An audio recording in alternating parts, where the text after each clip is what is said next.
In yet another controversy surrounding India's medical education landscape, a public interest litigation has been filed in the Supreme Court challenging a controversial decision to slash qualifying cutoffs for NEET PG 2025-26 admissions this year.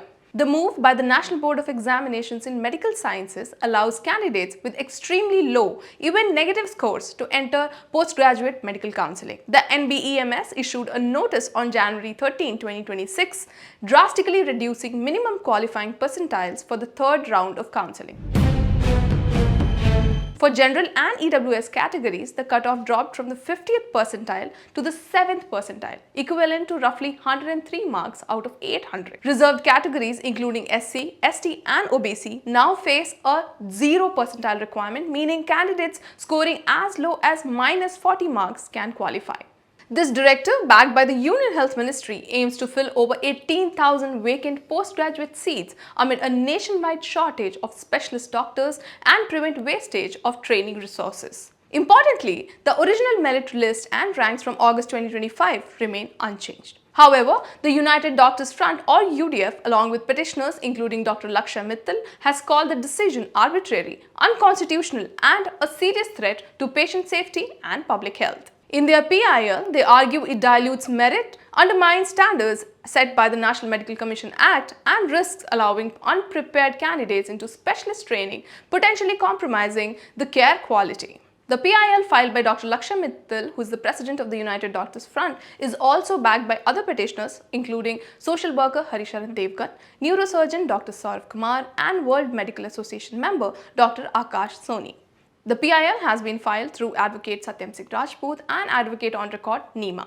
We have filed a PIL in the Honorable Supreme Court of India challenging the shocking reduction of NEET PG cutoff to minus 40 marks. This decision doesn't look accidental. It appears to be a complete game plan and a part of well-oiled system that benefits private medical college mafias. This move is clearly paving the way for auctioning of medical seats where money replaces merit, allowing doctors with negative marks to enter the PG training that not only destroys the merit but also threatens the patient safety. This dilution of medical education standards is unacceptable, and that is why we have moved forward the Honorable Supreme Court to protect the merit, ethics and patient lives. The petitioners have stated that allowing candidates with extremely low or negative marks to qualify for postgraduate medical courses is a serious risk to patient safety, public healthcare sector, and it also questions the credibility of the medical profession in the country. I don't think a government policy can take that leverage of playing with the general public. And second, a very important thing which I am very concerned about, that when your health is concerned, you just cannot give your body, you cannot give your life to a person who has a 0 percentage. And I don't think it's a good idea. People will not appreciate scheduled caste and OBC. They'll be looked as an outsider and they'll be looked as an underdog player, and nobody would like to get treated. I have no concern about it, but still, what made me do that was when my mother was ill and we were working on her health. We were going from doctors to doctors. I could feel my mother was fighting very hard with her medicinal problems, and we came across some undecorated doctors also, and they had made my mother's situation very bad, and that is still a very that's still a trauma to me. Laterly I came to know that, oh my god, they are uneducated and they are treating my mom, and she expired.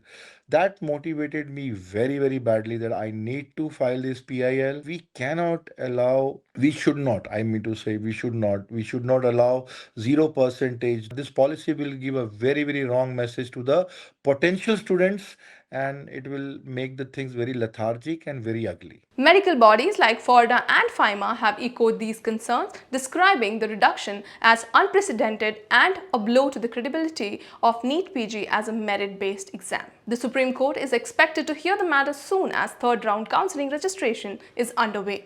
Because you are making doctors, the entire health system will be dependent on those people who will be the future doctors. if the doctor who are incompetent and if they will become the doctors in future, what they will do? They will do nothing but they will be hazardous to the people. This is the first aspect. Now coming to the another aspect.